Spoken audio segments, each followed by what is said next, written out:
अगर हम कहें इसको हिंदी में कहते हैं घाता।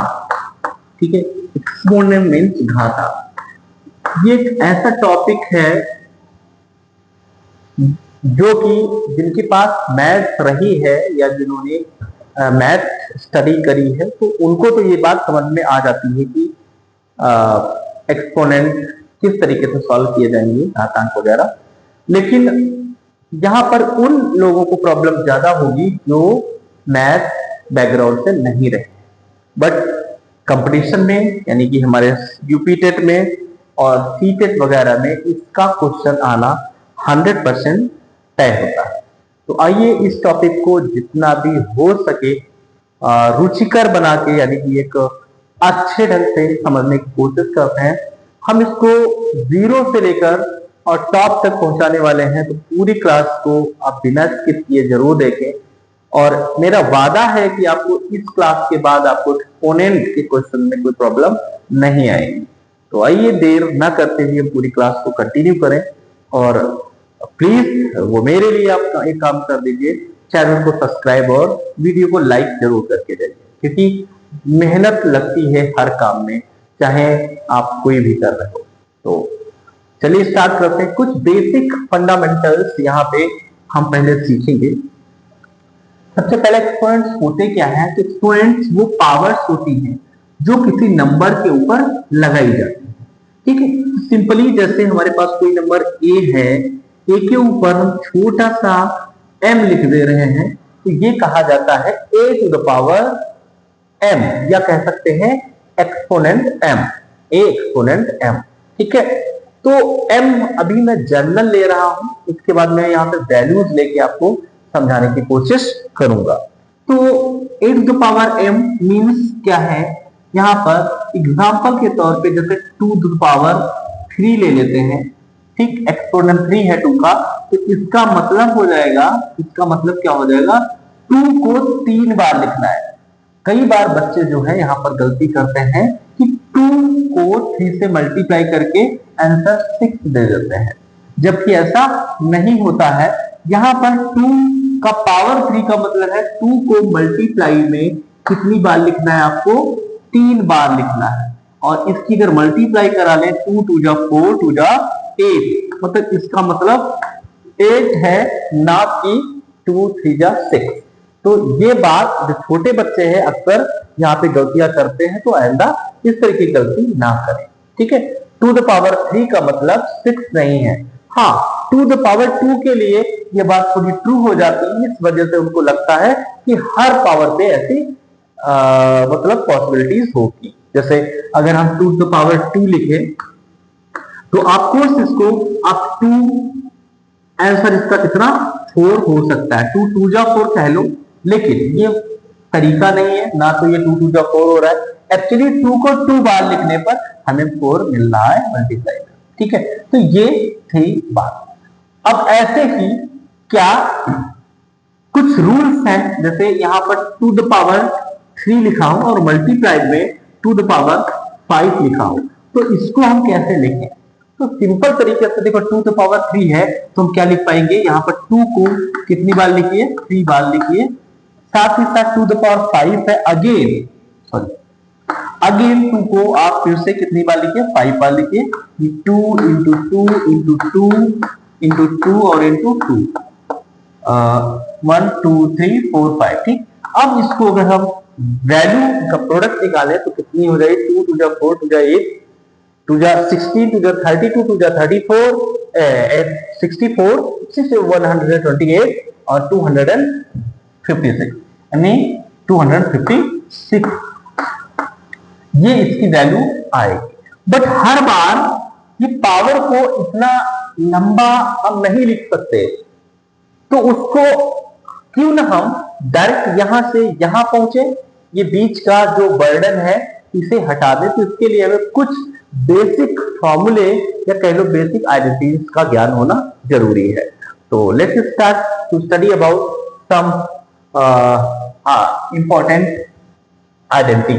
इसको हटा दे रहे हैं, ये था उसका बैकग्राउंड जो आपको समझ में आना चाहिए कि मैं यहाँ पे क्या करने वाले हैं। तो यहाँ पे कुछ फॉर्मूले हैं, जैसे कि अगर कोई नंबर है नंबर की पावर m लगी है, उसका होल पावर फिर से n लगा है। तो यहाँ पर इसको हम क्या लिख पाएंगे, यहाँ जो a एक बार लिख दीजिए और ये जो पावर्स हैं अब यहाँ पर मल्टीप्लाई हो जाएगी, यानी m इंटू n हो जाएगा। समझ में आया? ये पहला रूल आपको याद रखना है कि अगर पावर के ऊपर पावर है, ध्यान रखना है, पावर के ऊपर पावर है तो ये दोनों पावर आपस में मल्टीप्लाई हो जाएगी और बेस सेम रहेगा। इसको बोलते हैं बेस, जिसपे कोई पावर टंगी रहती है वो होता है बेस।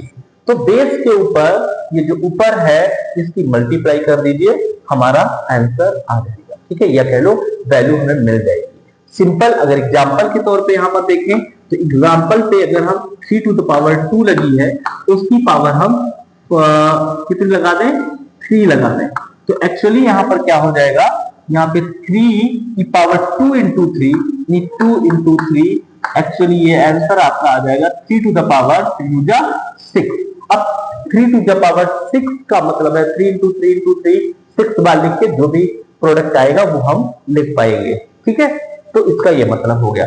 दूसरा इसका जो कॉन्सेप्ट है, जैसे a to the power m लिखा है इंटू और a टू द पावर ही l लिखा है। ठीक, कुछ ऐसा, बेस सेम है पर पावर डिफरेंट लिखी है, तो हम क्या करेंगे, इसको बेस एक बार लिख लेंगे और पावर को यहां पर ऐड कर देंगे, मतलब यहां पर m प्लस n कर देना है। ये हम एक आइडेंटिटी यहां पर इस्तेमाल करेंगे। ठीक है, ऐसा मतलब a की पावर m है और a की पावर ही n है।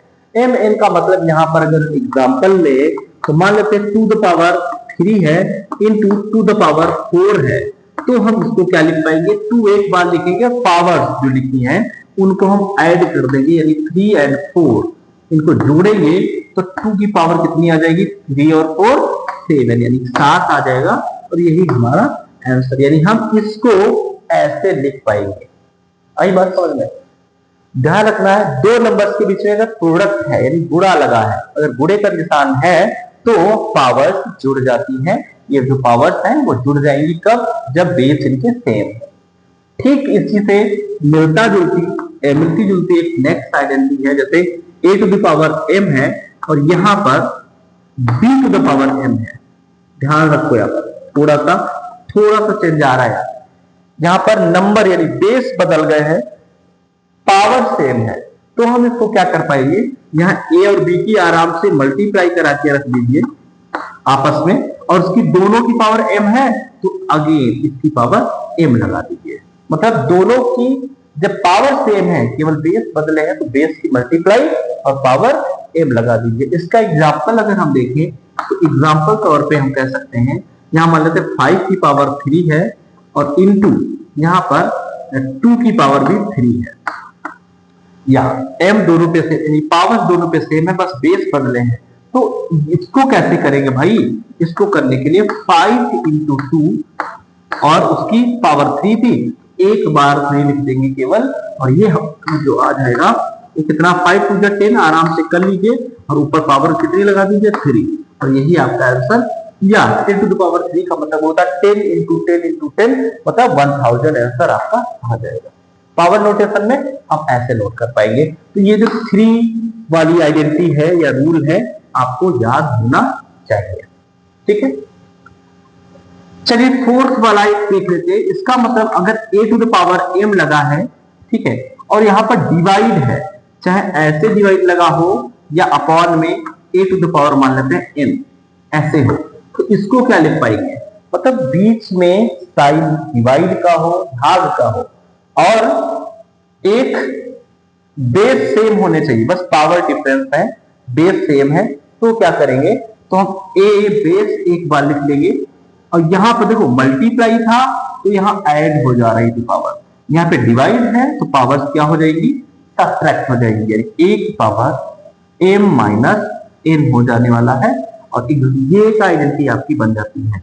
अब एग्जांपल के तौर पे अगर हम यहां पर देख लें, 3 to the power 6 divide by 3 to the power 2 ऐसा है, तो क्या लिखेंगे, देखो भाई यहां पर क्या कर लेंगे, 3 टू द पावर 6 है, मतलब 3 की घात 6 और यहां डिवाइड करना है 3 की घात 2 से, तो 3 एक बार लिख लीजिए और यहाँ 6 माइनस 2 कर देंगे, यहाँ पावर क्या हो रहा है माइनस, यानी 6 माइनस 2 कर लेंगे और ये छोटा लिखेंगे ऊपर, कभी भी इसके बराबर नहीं लिखना है, तो ये कितना आ जाएगा 3 टू द पावर 6 माइनस 2 मतलब 4।